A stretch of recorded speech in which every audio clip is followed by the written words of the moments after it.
اعوذ باللہ من الشیطان الرجیم بسم اللہ الرحمن الرحیم الحمد للہ رب العالمین والصلاة والسلام علی محمد وآلہ الطاہرین اللہم صلی علی محمد وآل محمد سیما بقیت اللہ اللہم اجل ولیک الفرج علیکم السلام۔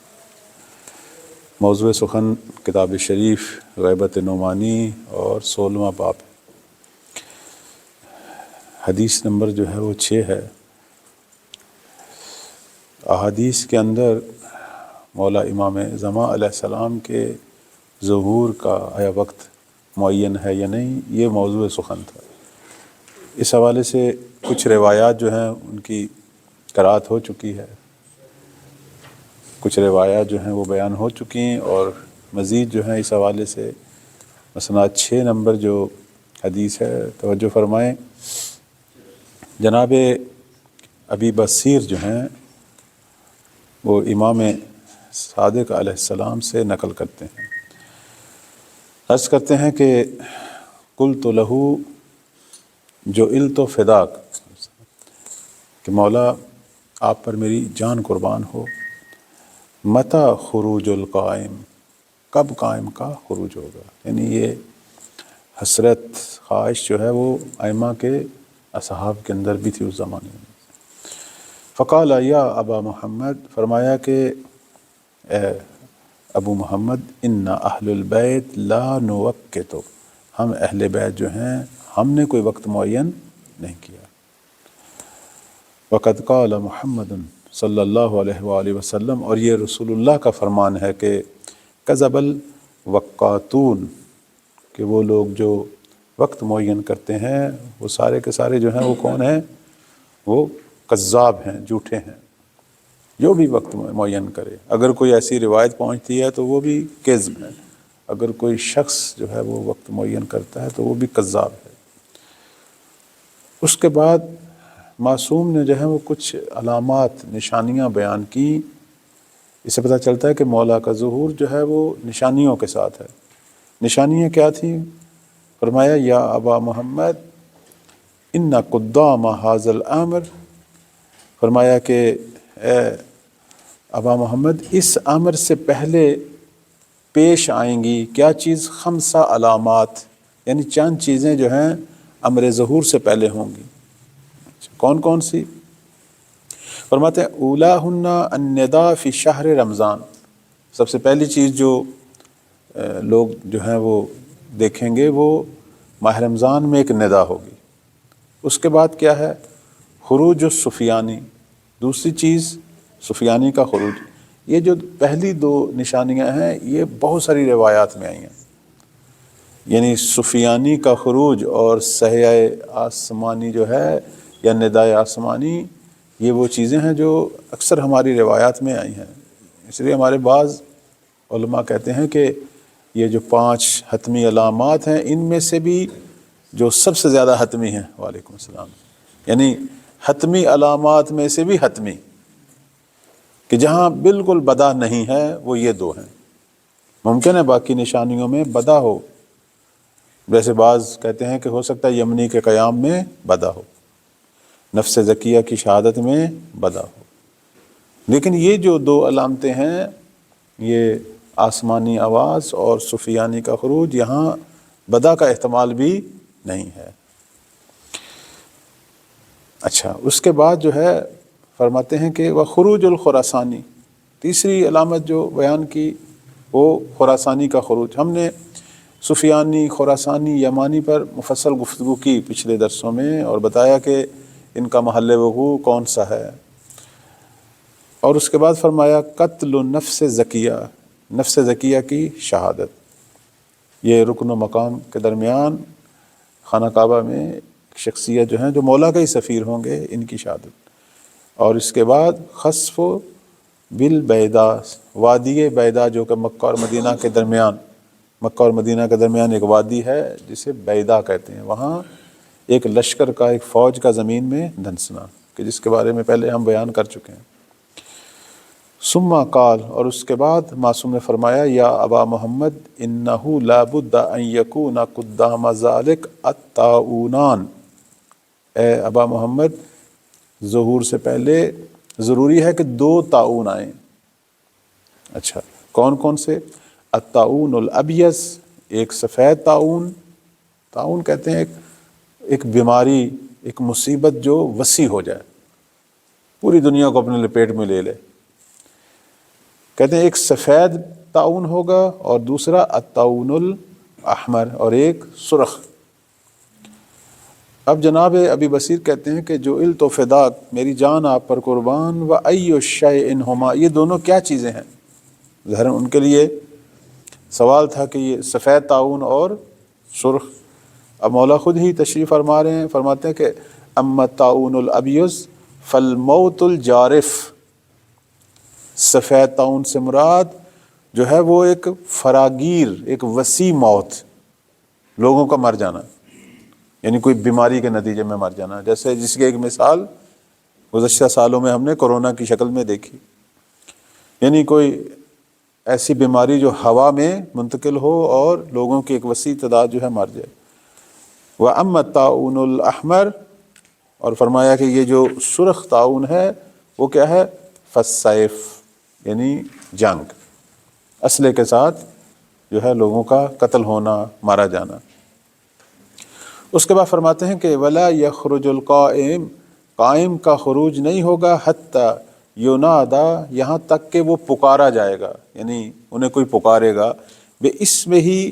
مِنْ جَوْفِ السَّمَاءِ، یعنی قائم کو ان کے نام سے پکاریں گے آسمان سے، یعنی آسمان کے وسط سے جو ہے ایک آواز آئے گی۔ فی لیلۃ ثلاث و عشرین فی شہر رمضان لیلۃ جمعہ، فرماتے ہیں کہ یہ کب ہوگا؟ ماہ رمضان کی 23ویں شب، اور وہ شب جمعہ ہوگی، یعنی 23ویں ماہ رمضان کی شب ہوگی اور ساتھ وہ شب جمعہ بھی۔ اس وقت جو ہے آپ کو آسمان کے وسط سے، یعنی آسمان کے شکم سے ایک آواز آئے گی، اور وہ آواز کیا آئے گی کہ جس میں امام زمان علیہ السلام کو پکارا جائے گا۔ اب جناب ابی بصیر کہتے ہیں کہ کل تو بما یونادا، کہ وہ کس چیز کی ندا ہوگی، اس میں یعنی کیا کہا جائے گا، اصل ندا کیا ہوگی، وہ پکار کیا ہوگی؟ قالا، تو معصوم نے فرمایا کہ بے اسم ہی و اسم ابی، پکارنے والا جو ہے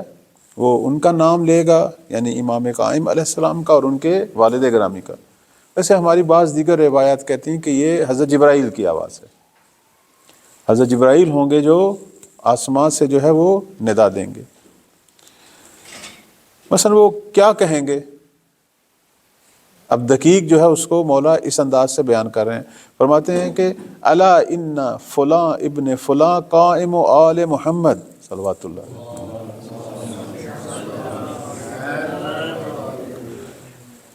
حضرت جبرائیل جو ہے وہ لوگوں کو کہیں گے سنو، اللہ جو ہے یہاں خبردار، سنو،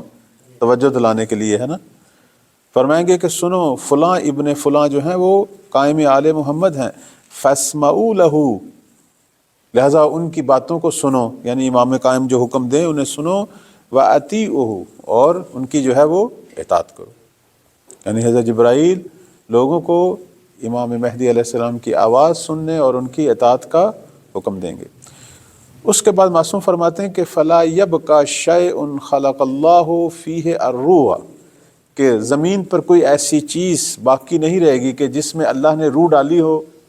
یعنی کوئی روح والی چیز ایسی باقی نہیں رہے گی، الا یسمع الصیحہ، مگر یہ کہ وہ اس آواز کو سنے گی، یعنی ہر ذی روح یہ آواز سنے گی، یعنی ہر انسان یہ آواز سنے گا، تمام ملتیں، تمام اقوام جو ہیں یہ آواز سنیں گی، چاہے وہ کسی بھی زبان سے ہوں۔ یہ بعض دیگر روایات بیان کرتی ہیں کہ وہ چاہے کسی بھی زبان کے لوگ ہوں، وہ حضرت جبرائیل کی آواز سنیں گے، سمجھیں گے کہ وہ کیا کہہ رہے ہیں، سب کو سمجھ آئے گی۔ اچھا، یہ آواز کی ہیبت کیا ہوگی؟ فرماتے ہیں کہ آواز کی ہیبت یہ ہوگی کہ فتو کے ذُنَّائِمَ، سوئے شخص کو اٹھا دے گی۔ اب یہ آواز جو ہے سوئے ہوئے شخص کو اٹھا دے گی۔ وَيَخْرُجُ إِلَىٰ صَحْنِ دَارِهِ، ایک شخص جو اپنے کمرے میں سویا ہوگا وہ اٹھ کر جو ہے وہ گھر کے صحن میں آ جائے گا۔ اور اس کے بعد تخرج العذراء من خدرہا، وہ جو پردہ نشین خواتین ہیں ان کو بھی اپنے نشیمن سے یا جہاں وہ پردے میں ہوں گی وہاں سے نکالے گی، یعنی وہ بھی گھبرا کے نکل آئیں گی، خواتین بھی پریشان ہوں گی۔ وَيَخْرُجُ الْقَائِمُ مِمَّا، فرماتے ہیں کہ قائم جو ہیں، جو ہم میں سے قائم ہیں، وہ خروج کریں گے، اور اس آواز کو سننے کے بعد، یعنی امام قائم جو ہیں وہ بھی یہ آواز سنیں گے اور پھر وہ خروج کریں گے۔ وَهِيَ صَيْحَةُ جبرائیل، فرماتے ہیں کہ یہ جو ہے یہ ندا جو ہے ندائے جبرائیل ہوگی، یعنی امام قائم کے جنہوں نے ہم میں سے ہیں اور خروج کرنا ہے وہ بھی یہ آواز سنیں گے، پوری دنیا یہ آواز سنیں گے، امام قائم بھی اسی آواز کے منتظر ہیں۔ ہم نے یہاں شاید یہ روایت آپ کی خدمت میں بیان کی ہوگی غیبت نعمانی کی، کہ جب یہ آواز آئے گی پوری دنیا میں ایک عجیب ہلچل مچے گی۔ ایک طرف تو جو دشمن ہوں گے امام زمان علیہ السلام کے، وہ لوگوں کو گمراہ کریں گے، کہیں گے کہ یہ کوئی سازش ہے، بلکہ بعض روایات میں ہے کہ پھر زمین سے ایک آواز بلند ہوگی جو اس آواز کا، آسمانی آواز کا انکار کرے گی، اور وہ جو زمین سے آواز بلند ہوگی وہ ابلیس کی آواز ہوگی، یعنی جس سے مراد یہی صہیونی میڈیا ہے، یہی یہودی لابی جو اس وقت بھی سب سے بڑے اسلام کے اور حق کے دشمن ہیں۔ یہ فوراً جو ہے اس آواز کا اثر ختم کرنے کے لیے کیا کریں گے، فوراً زمین سے جو ہے وہ تو اب ظاہر ہے ابھی بھی آپ دیکھیں کہ ایسی فضا بنی ہوئی ہے، فرض کریں اب ہم ایک ایسے دور میں داخل ہو گئے ہیں، کوئی آسمان سے آواز آئے اب لوگ اس پر بھی شاید اتنی جلدی یقین نہ کریں۔ یہی جو شخص ہے ایلان ماسک جو ہے، کہتے ہیں اس نے پتہ نہیں کتنے ہزار سیارچے چھوڑے ہوئے ہیں اوپر زمین کے اوپر، اور یہ اسی وقت یہ ٹیکنالوجی بھی رکھتا ہے کہ اوپر سے کوئی آواز زمین کی طرف پہنچائے، حتیٰ یہ ٹیکنالوجی بھی رکھتا ہے کہ آسماں پر آپ کو باقاعدہ ایک چیز دکھائے، اور اس نے دکھائی بھی ہے اور لوگوں کو پریشان بھی کیا ہے۔ مثلا ہم جو روایات میں دیکھتے ہیں کہ آسمان پر ایک جسم نظر آئے گا، ایک ہاتھ نظر آئے گا، اس طرح کی روایات بھی ہیں۔ تو اب ہم ایک ایسے دور میں داخل ہو گئے ہیں کہ آسمان سے اس طرح کے کرشمے دکھانا کوئی عجیب بات نہیں ہے، لہذا میں نہیں سمجھتا کہ اس آواز پر، تنہا اس آواز پر ہم اکتفا کریں۔ اس لیے کہتے ہیں کہ کسی ایک علامت پر اکتفا نہیں ہوگا، بلکہ ساری علامات کو مجموعاً دیکھا جائے گا۔ آسمانی آواز جو ہے یہ اس وقت آئے گی جب سفیانی بھی آیا ہوگا، ٹھیک ہے، کئی چیزیں دیکھی جائیں گی، ایسی بات نہیں ہے کہ ہم کہیں کہ چونکہ اگر یہ ہوتا تو اس وقت شیطان صفت لوگ جو ہیں وہ اس طرح کی ٹیکنالوجی رکھتے ہیں۔ لیکن ایک چیز ہے جو شاید ابھی یہ دنیا جو ہے، دنیا باطل اس پر ابھی قادر نہیں ہے، وہ یہ ہے کہ جبرائیل جب بولیں گے تو وہ ہر ملت سنے گی اور ان کو سمجھ آئے گی، لیکن اب ظاہر انہوں نے جس زبان میں بولنا ہے وہ لازمی نہیں ہے کہ وہ سب کو سمجھ آئے۔ ہاں یہ اس لیے کہتے ہیں معرفت بڑی اہم ہے، دقت کے ساتھ اگر ہم روایت کو مطالعہ کریں پھر بھی ہمیں ایسی خصوصیات ملیں گی جو اس آواز یا وہ جو آواز بنائی جائے اس سے جو ہے وہ فرق جو ہے ہمارے لیے واضح کریں۔ خلاصہ یہ ہے کہ ایک تو یہ ہے اثر کہ دنیا اسلام جو ہے وہ انکار کرے گی اور مولا کے دشمن جو ہے وہ منظم ہونا شروع ہو جائیں گے، لیکن خود شیعوں کے اندر اس آواز کا کیا اثر ہوگا، اس کے حوالے سے آپ اگر ملاحظہ فرمائیں، ایک روایت جو میں نے یہیں شاید مجھے یاد ہے میں نے بیان کی، وہ یہ ہے کہ جب شیعوں میں یہ آواز سنی جائے گی تو ہماری پردہ نشین بیویاں جو ہیں، یعنی السلام علیکم، خواتین جو ہیں وہ مردوں کو نکالیں گی کہ اب آپ کے اٹھنے کا، زہرا کے بیٹے کی مدد کرنے کا جو ہے وقت آ گیا۔ حتیٰ وہ مرد جو نہیں جانا چاہیں گے، ابھی گھر ہے، پریشانیاں ہیں، خرچے ہیں، مسائل ہیں، تو بیویاں کہیں گی ہم خود سارا کام سنبھالیں گی، آپ جائیں، حتیٰ ان کو پکڑ پکڑ کے گھروں سے نکالیں گی، بیٹی باپ کو، بیوی جو ہے شوہر کو، بہن جو ہے بھائی کو۔ کہتے ہیں کہ وہ کام جو حضرت مسلم کے ساتھ ہوا کوفہ میں کہ وہاں بیویاں آ کے لے گئیں، بہن بھائی کو لے گی، بیوی شوہر کو لے گئی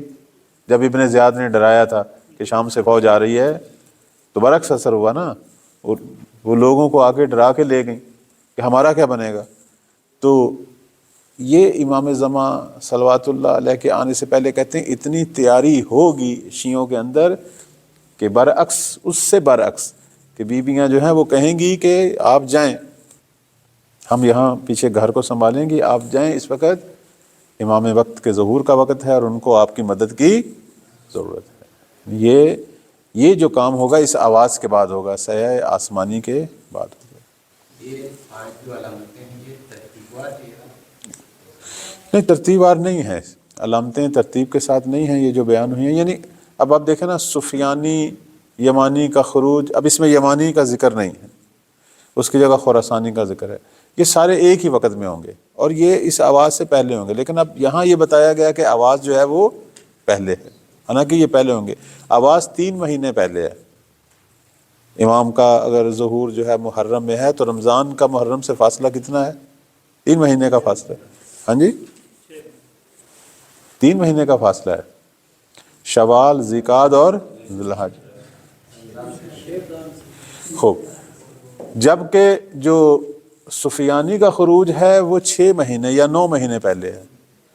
ٹھیک ہے۔ اب اس اعتبار سے جو ہے وہ خروج پہلے ہے، لیکن یہاں روایت میں کہا گیا کہ اب یہاں ہم کہیں گے کہ راویوں سے سننے میں اشتباہ ہوا ہے، یعنی راویوں سے سننے میں خطا ہوئی ہے، چونکہ اس روایت کے اندر آپ دیکھیں مرتب کتنے ہی راوی ہیں، کتنے سلسلے، تو کسی ایک راوی سے بھی سننے میں لکھنے میں تھوڑی سی خطا ہو جائے تو روایت تقریباً بدل جاتی ہے۔ تو بس یہ روایات جو ہیں ان کے اندر علامات حتمی اور غیر حتمی باہم اکٹھی بیان ہو گئی ہیں، لہذا ہم ان روایات پہ اکتفا نہیں کر سکتے، ضروری ہے کہ باقی جو ہیں نشانیوں والی روایات کو دیکھیں، پھر اس سے ایک فیصلہ کن نتیجہ نکالیں۔ تو وہ جو پہلے ہوگا وہ خروج ہے، ہاں، آواز نہیں ہے پہلے۔ ترتیب ایسے ہے کہ پہلے خروج ہے، اس کے بعد آواز ہے، پھر جو ہے وہ ہاں شہادت نفس زکیہ ہے، پھر خسف بیدا ہے، ٹھیک ہے جی، ہو گئی۔ خروج سفیانی یمانی پہلے ہے، پھر سیہ آسمانی ہے، اس کے بعد شہادت نفس زکیہ ہے، پھر خسف بیدا ہے۔ یہ ترتیب ہے اگر ہم ترتیب کے ساتھ آگے چلیں۔ خوب، بعد والی روایت ملاحظہ فرمائیں، اس روایت میں یہ ہے طولانی کہ جناب محمد ابن بشر کہتے ہیں کہ سمعت محمد ابن الحنفیہ رضی اللہ عنہ، امیر المومنین کے جو فرزند تھے جناب محمد حنفیہ، ان سے یہ نقل کرتے ہیں۔ جناب محمد حنفیہ جو ہیں انہوں نے ایک مطلب یہاں بیان کیا، البتہ یہ مطلب ہمارے باقی ائمہ علیہم السلام سے بھی جو نقل ہونے والی روایات ہیں ان کے اندر بھی ہے۔ اب آپ پہلے غور فرمائیں، پھر میں اس کی تھوڑی سی وضاحت کرتا ہوں۔ جناب محمد حنفیہ کہتے ہیں کہ ان قبل رایاتنا، ہمارے پرچموں سے پہلے، یعنی ہم اہل بیت کے پرچموں سے پہلے، یعنی قائم کے پرچموں سے پہلے جو ہے، فرماتے ہیں کہ رایاتن لآل جعفر و اخرى لآل مرداس، 2 پرچم ہیں، ایک آل جعفر کا اور ایک آل مرداس کا۔ آل جعفر سے مراد کون ہے؟ جناب جعفر ابن ابی طالب علیہ السلام، یعنی جناب جعفر جو کہ مولا علی علیہ السلام کے بھائی تھے۔ ان کی آل اور ان کی اولاد نے بھی ایک گروہ تشکیل دیا تھا، بعض کہتے ہیں حکومت تشکیل دی، بعض کہتے ہیں گروہ تشکیل دیا، البتہ یہ بھی منحرف تھے، یعنی اہل بیت کے ہم قدم نہ ہوئے بعد میں، یعنی ان میں سے ایک گروہ جو ہے بجائے کہ وہ محمد و آل محمد کے ہم قدم ہوتے، انہوں نے اپنا ایک علیحدہ جو ہے، جیسے زیدیوں کا ہم کہتے ہیں، اسماعیلیوں کا کہتے ہیں، اسی طرح ان کا بھی ایک گروہ بنا، ایک فرقہ بنا۔ لہذا فرماتے ہیں کہ ہمارے پرچم سے پہلے اپنے خاندان کی بات کر رہے ہیں، ایک پرچم جو ہے وہ آل جعفر کا ہوگا، یعنی پھر گویا وہ ہمارے ساتھ نہیں ہے، اور ایک پرچم جو ہے وہ آل مرداس، آل مرداس سے مراد بنی عباس ہیں۔ آل مرداس سے مراد یہاں، چونکہ اس زمانے میں جناب محمد حنفیہ کے زمانے میں اصلا تصور بھی نہیں تھا بنی عباس کی حکومت کا، لیکن چونکہ یہ وہ حقائق ہیں جو رسول اللہ صلی اللہ علیہ وسلم اور مولا علی علیہ السلام سے ان تک پہنچے ہیں، تو یہ اسی اعتبار سے کہہ رہے ہیں کہ 2 پرچم ہوں گے، ایک آل مرداس اور ایک آل جعفر۔ اس کے بعد کہتے ہیں کہ فَأَمَّا رَایَةُ آلِ جعفر فَلَيْسَتْ بِشَیْءٍ، جہاں تک پرچم آل جعفر کی بات ہے وہ کچھ بھی نہیں ہے، یعنی وہ کچھ نہیں کر سکیں گے، یعنی ان کی اگر حکومت ہوگی تو وہ کوئی زیادہ جو ہے وہ بپا نہیں رہے گی، بالآخر وہ نابود ہو جائے گی۔ وَلَا إِلَى شَیْءٍ، ان کی طرف کچھ بھی نہیں ہے، یعنی وہ کوئی زیادہ جو ہے وہ کام نہیں کر سکیں گے۔ اس کے بعد راوی کہتے ہیں کہ فَغَضِبْتُ، مجھے بڑا غصہ آیا، وَكُنْتُ أَقْرَبَ النَّاسِ إِلَیَّ، میں لوگوں میں زیادہ قریب تھا ان کے، یعنی وہ جو سامنے لوگ بیٹھے تھے میں نزدیک تر تھا۔ فَقُلْتُ جُعِلْتُ فِدَاکَ، میں نے کہا کہ آپ پر میری جان قربان ہو، اِنَّ قَبْلَ رَایَاتِکُمْ رَایَات، آیا آپ کے یعنی اہل بیت کے پرچموں سے پہلے بھی کوئی پرچم ہے؟ قال ای واللہ، ہاں خدا کی قسم ایسا ہے، ان لبنی مرداس ملکن موتدن، کہتے ہیں کہ وہ جو خطرناک بات ہے وہ یہ ہے کہ جو بنی مرداس ہیں یعنی بنی عباس، ان کی جو ہے وہ ایک بہت بڑی مملکت تشکیل پائی جائے گی کہ لا یعرفون فی سلطانہم شیئا من الخیر، لیکن ان کی سلطنت میں، ان کی حکومت میں کوئی خیر نہیں دیکھا۔ اور واقعاً ایسا ہوا، بنی عباس جنہوں نے، جو کہ بنی ہاشم تھے، بنی امیہ کے خلاف تحریک چلائی اور آل محمد کا نام لے کر حکومت لی، لیکن بدترین حکومت تشکیل دی، ایسے ایسے کام کیے کہ جو بنی امیہ بھی نہیں کر سکے۔ اس کے بعد فرماتے ہیں کہ سلطانہم اسر لیس فی یسر، سخت ترین حکومت کہ جس کے اندر سختیاں ہیں، لوگوں پر مصیبتیں ہیں اور ان میں کسی کے لیے کوئی آسائش نہیں۔ یدنون فیہ البعید، جس میں دور والے لوگوں کو نزدیک کیا گیا، وَیَقْصُونَ فِیہِ الْقَرِیب، اور جو نزدیک تھے انہیں دور کیا گیا۔ یعنی یہ جب بنی عباس آئے، اب امید یہ تھی کہ یہ بنی فاطمہ کو ساتھ کرتے، امام جعفر صادق علیہ السلام کو ساتھ کرتے، ان کے تابع ہوتے، انہوں نے امام صادق کو دور کر دیا، مالک اور ابو حنیفہ جیسے لوگوں کو نزدیک کر لیا، یعنی اور خاندانوں کو نزدیک کیا کہ جو دشمن تھے اہل بیت کے، جو مخالف تھے اہل بیت کے۔ فرماتے ہیں کہ حتی اذا امنوا مکر اللہ و عقابہ سیح بہم سیئۃ، کہتے ہیں جب یہ مطمئن ہو جائیں گے کہ خدا کا کوئی عذاب ہمیں نہیں پہنچے گا، ہم اللہ کی طرف سے بچے ہوئے ہیں، اسی وقت جو ہے ان کی شامت آئے گی، اس وقت ان پر جو ہے ایک ندا آئے گی۔ یہ اشارہ ہے ہلاکو کا جو حملہ ہے، ہلاکو خان کا حملہ جو بنی عباس کی حکومت ہلاکو خان کے حملے کے بعد ختم ہوئی ہے نا، کہ یہ ان کے عروج کا دور تھا کہ پرآسائش بغداد میں عیاشیاں ان کی، دنیا کی طاقتور ترین، آدھی سے زیادہ دنیا ان کے قبضے میں تھی۔ ہلاکو خان شروع ہوا ایک طرف سے حملہ کرتا ہوا، پوری سلطنت جو ہے وہ بنی عباس کو ادھیڑتا ہوا، آگ لگاتا، شہر جلاتا،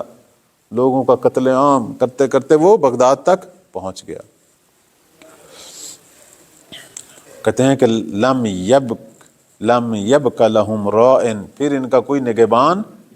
پھر کوئی محافظ نہیں بچے گا۔ کہتے ہیں جب ہلاکو خان نے بغداد پر حملہ کیا، یہ اتنے مطمئن بیٹھے تھے، ان کو ذہن میں نہیں تھا کہ ہم پر کوئی بغداد تک پہنچے گا۔ عجیب بات ہے، میں پڑھ رہا تھا کہ ہلاکو خان کی فوجیں جب بغداد پہنچیں، حتیٰ بغداد کے اندر اس وقت جو فتنہ پھیلا ہوا تھا اس موضوع پر تھا، یہ ابو حنیفہ اور جناب مالک اور احمد بن حنبل اور یہ شافعی، البتہ ہمارے شیعہ اس میں نہیں تھے، سنیوں کی حکومت تھی نا، بنی عباس اہل سنت تھے سارے، بنی عباس کی حکومت میں دیگر مکاتب تھے، دیگر مکاتب کے جو ائمہ تھے یا ان کے جو علماء تھے، چونکہ اس میں شیعہ تو ہے ہی نہیں تھے، شیعوں کی تو بنی عباس دشمن تھی، ان کے اندر ایک بحث چھڑی ہوئی تھی کہ آیا قوا حلال ہے یا دشمن جو ہے وہ بارڈر پہ پہنچا ہوا ہے، قتل و غارت کرتا ہوا، اتنے شہر جلاتا جلاتا جلاتا، کھوپڑیوں کے مینار کھڑی کرتا، اتنا ظلم کرتا ہوا ہلاکو بغداد پہنچ گیا، اور بغداد کے اندر مسلمانوں نے یہ تماشا لگایا ہوا، اور اس بات پر ایک دوسرے کی تکفیر ہو رہی ہے، ایک دوسرے کو گالیاں دی جا رہی ہیں کہ وہ جو کوے کو حلال سمجھتے تھے وہ حرام والے کو حرام، یعنی یہ حالت تھی۔ اب بھی مسلمانوں کی یہی حالت ہے، مسلمانوں کو داخلی اختلافات میں دشمن نے الجھایا ہوا ہے، ایک دوسرے کے خلاف فتوے دے رہے ہیں، ایک دوسرے کو قتل کر رہے ہیں، اور دشمن ان سب کو مار رہا ہے اور پورے عالم اسلام کو برباد کرنے کے چکر میں ہے۔ اب بھی دیکھیں اہم ہمارے علاقے جو ہیں وہ دشمن کے قبضے میں جا رہے ہیں۔ سوریا کے اہم ترین علاقوں پر اسرائیل قابض ہو گیا، اس کے پرچم لہرا دیے گئے ہیں، کتنے علاقے نکل گئے ہیں، جگہ جگہ پہ وہ آگے بڑھ رہے ہیں۔ فلسطین کا یہ حال کر دیا، لبنان کا یہ حال ہے، اور مسلمان جو ہیں وہ ان کی خوشامد کر رہے ہیں اور آپس میں ایک دوسرے سے لڑ رہے ہیں، اور ہمارے مسلمان حکمران اپنی مظلوم کمزور عوام پر شیر بنے ہوئے ہیں، ان پر ظلم ڈھا رہے ہیں اور ان کے اندر اختلافات ڈال کر ان سے استفادہ کر رہے ہیں، اور ان کے جو ہیں وہ چاپلوس، اور آپ ان کی دیکھیں کس طرح دشمنوں کی خوش آمدیں ہو رہی ہیں، اور اپنے آپ کو یعنی ان کو اپنا نگہبان سمجھ رہے ہیں، تازہ سارے بینک بیلنس ادھر ہیں، اپنی بچوں کو ادھر بھیجا جا رہا ہے، یعنی یہ حالت ہے۔ اس وقت بھی یہی حالت تھی۔ معصوم فرماتے ہیں کہ کوئی پھر ان کا نگہبان جو ہے نہیں بچے گا۔ ولا داعٍ یسمعہم، کوئی سننے والا نہیں بچے گا جب ان کی شامت آئے گی۔ ولا جماعۃ یجتمعون الیہا، اور پھر کوئی ایسا گروہ نہیں بچے گا جو ان کے لیے جمع ہو۔ وقد ضربہم اللہ مثلا فی کتابہ، جب کسی ملت کسی قوم جب اللہ عذاب دے پھر ان کی جب شامت آنی ہو تو پھر ایسے ہی آتی ہے جیسے بنی عباس کی شامت آئی، اور اللہ نے ان کے لیے ایک مثال پیش کی ہے قرآن میں کہ حتی اذا اخذت الارض زخرفها وزینت وظن اہلها انہم قادرون علیہا اتاها امرنا لیلا او نہارا۔ کیا حالت تھی ان کی کہ جب اہل زمین جو ہے وہ زمین کی زیبائیوں سے خوبصورتیوں سے استفادہ کرے ہیں اور زمین ان کے لیے خوبصورت بنے، اپنے آپ کو سجائے، اور اہل زمین یہ گمان کریں کہ وہ زمین پر مسلط ہیں، زمین ان کے کنٹرول میں ہے، پھر ایک دم جو ہے دن ہو یا رات ہمارا حکم جو ہے آپ پہنچتا ہے۔ کتنی قومیں ملتیں جو اپنے آپ کو پتہ نہیں کیا سمجھتی تھیں، آج ان کا نام و نشان تک نہیں بچا۔ کتنے ایسے حکمران، ایسے آمر، جو ایسے ڈکٹیٹر، ایسے جو دنیا کو کہتے تھے ہمارے اختیار میں ہے، آج کوئی ان کا نام و نشان نہیں بچا۔ وہ ظالم آپ دیکھیں کہ جن کے دور میں لوگ کانپتے تھے وہ مر گئے، خدا کے عذاب میں گرفتار ہیں، آج ان کی قبروں پر کوئی جانے والا نہیں ہے۔ ثم حلف محمد ابن الحنفیہ باللہ، پھر جناب محمد ابن حنفیہ نے قسم اٹھائی اللہ کی کہ ان ھذہ الآیہ نزلت فیہم، کہ یہ جو آیت ہے یہ انہی بنی مرداس جو ہیں یعنی وہی بنی عباس، یہ ان کے بارے میں نازل ہوئی۔ اس کے بعد یہ شخص یعنی محمد ابن بشر جو ہیں یہ کہتے ہیں کہ جو الت و فداک، آپ پر میں قربان ہو جاؤں، لقد حدثتنی عن ہؤلاء بامر عظیم، آپ نے تو مجھے ایک بڑی عجیب، ایک بہت بڑی بات جو ہے وہ آپ نے مجھے بتائی۔ فمتى یہلکون، یہ جو لوگ ہیں جو اس طرح زمین پر قابو ہوں گے، اس طرح زمین پر قابض ہوں گے اور یہ ظلم و ستم کریں گے، یہ کب ہلاک ہوں گے؟ یعنی بنی مرداس کی جو آپ نے ہلاکت کی خبر دی یہ کب ہوگی؟ فقال ویحک یا محمد، اس کے بعد جناب محمد حنفیہ جو ہیں وہ یہاں ناراض ہو جاتے ہیں، کہتے ہیں وائے ہو اے محمد آپ پر، ان اللہ خالف علمہ وقت الموقتین، جب کوئی ان معاملات کے اندر وقت کو معین کرے خدا پھر اس کی مخالفت کرتا ہے۔ خدا نے ایک وقت معین کیا ہوا ہے، لیکن ہم اگر کوئی چیز کہیں گے تو اللہ کا علم جو ہے وہ اس کے خلاف چلے گا، ٹھیک ہے۔ اس کے بعد فرماتے ہیں ان موسیٰ وعد قومہ 30 یوما، موسیٰ جو کہ پیغمبر تھے، ظاہر ہے انہوں نے اپنی قوم کو جو ہے وہ اللہ کے حکم کے بعد ایک وقت بتایا۔ کیا وقت بتایا حضرت موسیٰ نے؟ کہ 30 دن۔ اب یہ حضرت موسیٰ نے بتایا وَقَانَ فِي عِلْمِ اللَّهِ عَزَّ وَجَلَّ زِيَادَةُ 10 ایام، کہ لم یخبر بہا موسیٰ، لیکن اللہ کے علم میں 10 دن اور بھی تھے کہ جس کی موسیٰ کو خبر، نتیجہ کا وزن موسیٰ 30 دن کا بتا کے چلے گئے، فَكَفَرَ قَوْمُهُ، قوم ان کی کافر ہو گئی کہ نبی نے ہمیں جو بتایا اس کے مطابق نہیں ہوا، وَاتَّخَذُوا الْعِجْلَ مِن بَعْدِهِ لَمَّا جَازَ عَنْهُمُ الْوَقْتُ، جب وہ وقت گزرا تو انہوں نے اس حد تک بگڑ گئے کہ نبی کو کیا چھوڑا، خدا کو بھی چھوڑ بیٹھے، اور ایک گوسالے کو جو ہے انہوں نے اپنا جو ہے وہ خدا بنا لیا۔ اب آپ دیکھیں ہمارے ائمہ اگر وقت بیان کر دیتے، فرض کریں ایک وقت جو ہے وہ معین کر دیتے کہ فلاں سال فلاں تاریخ جو ہے وہ قائم کا ظہور ہوگا، اور اللہ اس سال اور اس دن ظہور نہ ہونے دیتا، وہی حال ہوتا جو حضرت بدا ہو جاتی، کوئی بندہ بھی شیعہ مکتب پر باقی رہتا؟ ہاں، کہتے ہیں یہ جو وقت معین نہیں ہوا یہ بھی آپ پر لطف ہے کہ آپ ایک بہت بڑی آزمائش سے بچ گئے ہیں، یہ بھی لطف ہے ہم پر، چونکہ اگر وقت معین ہو جاتا اور بعد میں بدا ہو جاتی، خدا اپنے اصلی امر کو ظاہر کرتا، یعنی ہم یہ سمجھ رہے ہوتے کہ اسی وقت ہے، جب موسیٰ علیہ السلام کی بات کی خلاف ورزی ہو گئی، ظاہر انہوں نے اپنے علم سے یہی حساب لگایا کہ 30 دن ہوں گے، ٹھیک ہے۔ اب ائمہ اگر ایک وقت معین کر دیتے اور اس وقت میں نہ ہوتا تو آج بہت مسائل میں ہم ہو سکتا مذہب حقہ سے ہی خارج ہو جاتے ہیں۔ ہاں، یہ ہمارے اوپر لطف ہے کہ ہم اس آزمائش سے بچے ہوئے ہیں۔ اس کے بعد ایک اور مثال دیتے ہیں، کہتے ہیں وَإِنَّ يُونَسَ وَعَدَ قَوْمَهُ الْعَذَابَ، حضرت یونس اپنی قوم کو عذاب کا وعدہ دیا اور چلے گئے، وَقَانَ فِي عِلْمِ اللَّهِ أَن يَعْفُوَ عَنْهُمْ، اور اللہ کے علم میں کیا تھا کہ اللہ نے اس قوم کو بخشنا تھا، حالانکہ آثار عذاب آ چکے تھے، لیکن اللہ اپنے علم ازلی سے جانتا تھا کہ میں نے اس قوم کو عذاب نہیں دینا بلکہ بخشنا ہے۔ وَقَانَ مِنْ أَمْرِهِ مَا قَدْ عَلِمْتَ، تو اب آپ دیکھیں کہ وہی ہوا کہ جس طرح آپ جانتے ہیں کہ حضرت یونس تو یہ سمجھ کے چلے گئے کہ عذاب ہوگا، لیکن ہوا کیا؟ عفو ہوا، اللہ نے بخش دیا۔ وَقَانَ مِنْ أَمْرِهِ، وہی کچھ ہوا کہ مَا قَدْ عَلِمْتَ۔ اس کے بعد فرماتے ہیں کہ وَلَكِنْ إِذَا رَأَيْتَ الْحَاجَةَ قَدْ ظَهَرَتْ، ہاں، اب اس ظاہر سامنے والا جو بیٹھا تھا وہ سننا چاہتا تھا کہ بالاخر کوئی نشانی، اب یہاں محمد حنفیہ نشانیاں بیان کر رہے ہیں کہ بنی عباس کی حکومت کب ختم ہوگی، وقت تو بیان نہیں کر رہے لیکن نشانی بیان کر سکتے ہیں، جیسے ہم بھی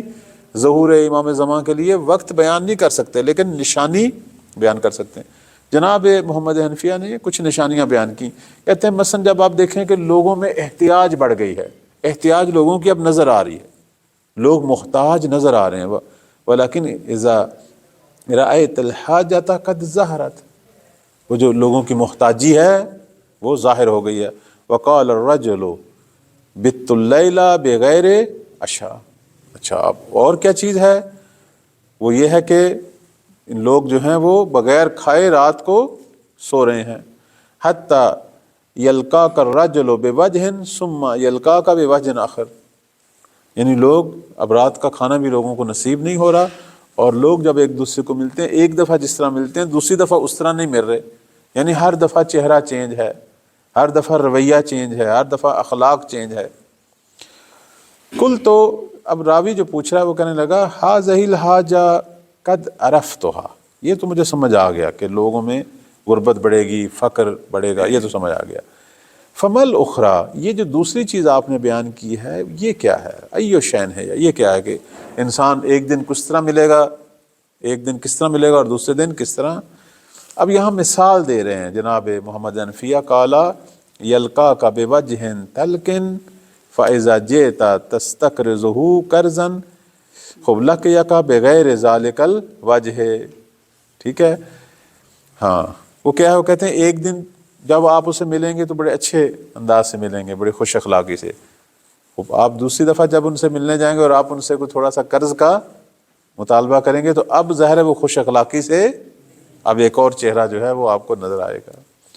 فَإِنْدَ ذَلِكَ تَقَعُ الصَّيْحَةُ مِنْ قَرِيبٍ، بس یہ وہ وقت ہے کہ جب وہ خدا کی آواز پہنچے گی، یعنی اس مملکت اور اس خاندان کی نابودی کا وقت یہ ہوگا کہ جب لوگوں میں تنگ دستی بڑھے گی، لوگوں میں غربت بڑھے گی، اور لوگ جو ہیں وہ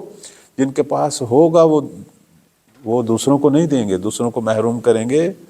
اس وقت جو ہے پھر بنی عباس کی حکومت کا جو ہے وہ خاتمہ ہوگا۔ ایک اور روایت آپ کی خدمت میں، 8ویں روایت کی طرف آپ ملاحظہ فرمائیں۔ جناب اسحاق ابن عمار سیرفی کہتے ہیں سمعت ابا عبداللہ، میں نے امام صادق علیہ السلام سے سنا کہ یقولو قد کان لہذا الامر وقت، کہ اس کام کے لیے ایک وقت جو ہے وہ معین تھا، ٹھیک ہے، ایک وقت تھا۔ وکان فی سنۃ 40 و100، اور وہ وقت کون سا تھا؟ 140 ہجری، یعنی آل محمد کی حکومت کے قائم ہونے کا ایک وقت معین تھا۔ اب لازمی نہیں امام قائم کا، آل محمد کی حکومت کا 140، ظاہراً یہ زمانہ جو ہے وہ امام رضا علیہ السلام کے ولی عہدی کے نزدیک والا زمانہ بنتا ہے،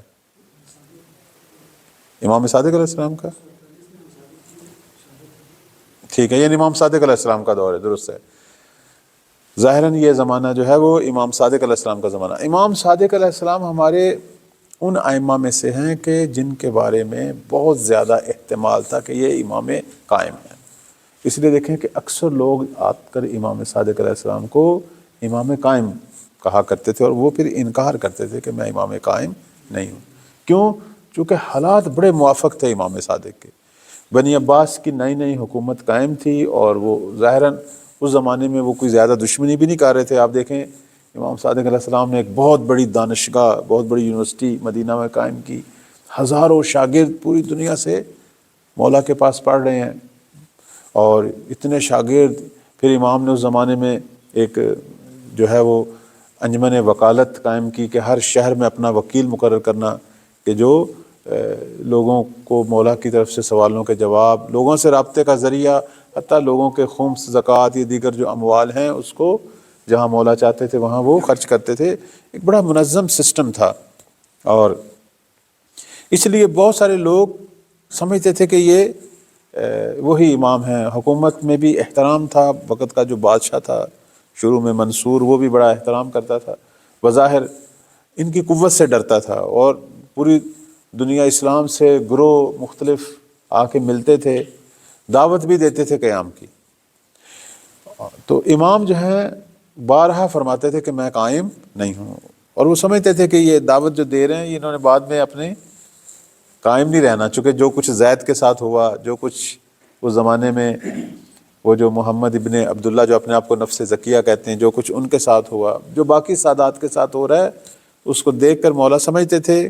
کہ ابھی وہ وقت نہیں ہے۔ چونکہ اصل مسئلہ قیام نہیں ہے، جنگ نہیں ہے، اصل مسئلہ جو ہے وہ یہ ہے کہ یہ آمادہ نہیں ہے، اور نہ یہ ثابت قدمی رکھتے ہیں، اور اگر فرض کرو ہم حکومت بھی بنا لیں، انہی لوگوں نے آپس میں لڑ کے جو ہے اس کو تباہ کر دینا ہے، ان کے رویے۔ اس لیے کہتے ہیں مولا امام زمان علیہ السلام کے ظہور سے پہلے جو ناصر ہیں وہ آمادہ ہیں، یعنی تربیت شدہ ہیں، تمام وہ صفات جو ایک سچے شیعہ میں ہونی چاہیے ان کے اندر موجود ہیں، لہذا ان کو فرق نہیں پڑتا وہ حکومت کے باہر ہوں یا حکومت پر ہوں، انہوں نے ہر صورت میں اپنے وظائف پورے کرنے ہیں، ٹھیک ہے۔ تو اسی اعتبار سے جو ہے آپ کی خدمت میں عرض کریں، فرمایا کہ ایک وقت تھا 140، یعنی ظاہراً امام صادق علیہ السلام کے زمانے میں ایک وقت معین تھا کہ شاید ان کی حکومت جو ہے وہ قائم ہو جاتی، لیکن لوگوں نے اس راز کو برملا کیا۔ نتیجہ کیا ہوا کہ امام صادق علیہ السلام پر سختیاں بڑھ گئیں، حکومت جو ہے وہ جب یہ راز فاش ہوا حکومت چونک گئی، اور انہوں نے مکمل جو ہے وہ تیاری کر لی اس قیام کو روکنے کی، اور امام کے لیے بھی جو ہے انہوں نے پابندیاں لگانی شروع کر دیں ان کے شاگردوں پر، امام کے گھر پر۔ آخری جو وقت ہے مولا کا بڑا سخت تھا، البتہ یہ لوگ جو ہیں وہ شہادت کا باعث بنے۔ فرماتے ہیں کہ قد کان لہذا الامر وقت وکان فی سنۃ 40 و100 فحدثتم به وأذعتموه فأخره اللہ عز وجل۔ لیکن آپ لوگوں نے جو انہوں نے خاص لوگوں کو بتایا ہوا تھا انہوں نے آگے بیان کر دیا، اور یہ راز افشا ہو گیا، دشمن کے کانوں تک بھی پہنچ گیا، اس کے بعد اللہ تعالیٰ نے اسے مؤخر کر دیا۔ بعض ایسی روایات ہیں جو کہتی ہیں کہ ائمہ فرماتے ہیں کہ اب ہمیں بھی معلوم نہیں ہے، اس لیے ہم بعض روایات کی بنا پر یہ بھی کہتے ہیں کہ حتیٰ امام قائم علیہ السلام جو ہیں وہ بھی نشانیوں سے سمجھیں گے کہ اب میرے جو ہے وہ خروج کا وقت ہے، لہذا وہ بھی دعا کر رہے ہیں اپنے ظہور کے لیے، اور ہمیں بھی حکم ہے کہ ہم بھی مولا کے ظہور کے لیے دعا کریں۔ تو اللہ تعالی ہم سب کو توفیق دے کہ ہم وہ زمانہ دیکھیں انشاءاللہ، مولا کی زیارت کرنے والے، ان کی خدمت کرنے والے، ان کے ہمراہیوں میں سے انشاءاللہ قرار پائیں۔ چونکہ ایام فاطمیہ بھی ہیں، پروردگار ہم سب کو حقیقی معنوں میں فاطمی شیعہ بننے کی توفیق بھی عطا فرمائے انشاءاللہ۔ صلی اللہ علی محمد و آلہ الطاہرین۔